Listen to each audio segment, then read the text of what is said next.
đánh chè tay để đánh chè bị co này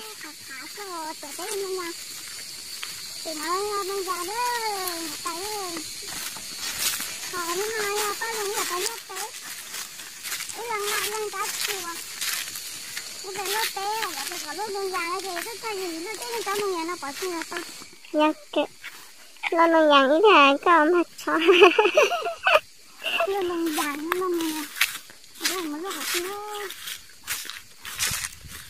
nhá tao nó là tăng cái nó là làm gì có phá rồi muốn là nó tự nhiên có cái nó lúc còn đi tên nhở lúc khỏi đây bị có không à mua cho thích tóm á cái gì nó tóm mà hay làm mà hay nó mất cười anh xin đây chọn ra nhiều khỏi biết to không thấy mà mình có hay không nghe vậy là lấy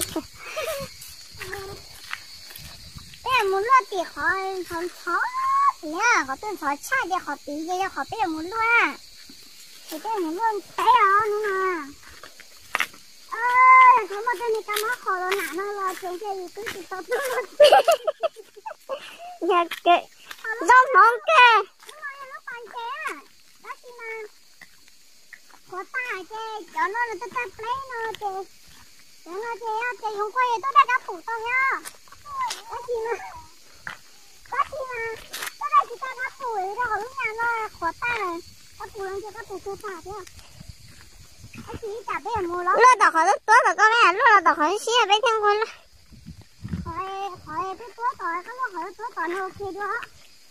Lúc khỏi tốt rồi mẹ, lúc khỏi xí là nó về bên theo ta. Nhưng bố thì họ cái lần đó là nha, từ tối nay tôi con luôn sao? Có thế này.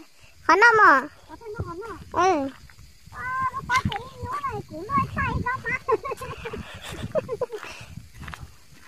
cũng nói tay đó mà nó cả điện à. Từ mai ta còn như phán nó chứ. Nó tôi nhỏ kéo.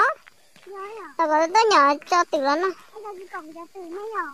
Bây giờ từ đây, cái tôi cũng muốn trẻ. Bây giờ cũng muốn trẻ thì cộng cho từ nè. Thế thì có muốn trẻ mà.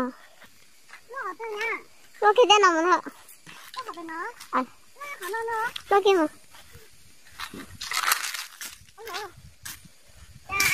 Dạ có chị ta nó té đi nè. Cái gì? Nhưng mà đừng nhớ là đâu nữa nó té nữa ấy. Nó nó to thế à? Nó sẽ thật là to.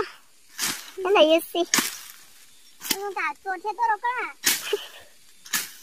Ta chỉ chẳng tôi nó té đi tiêu đi mà nữa.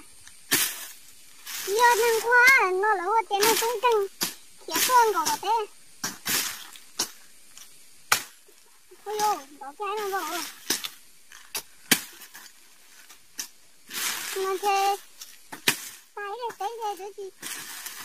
Ta bỏ. Nó té mới chặt thôi.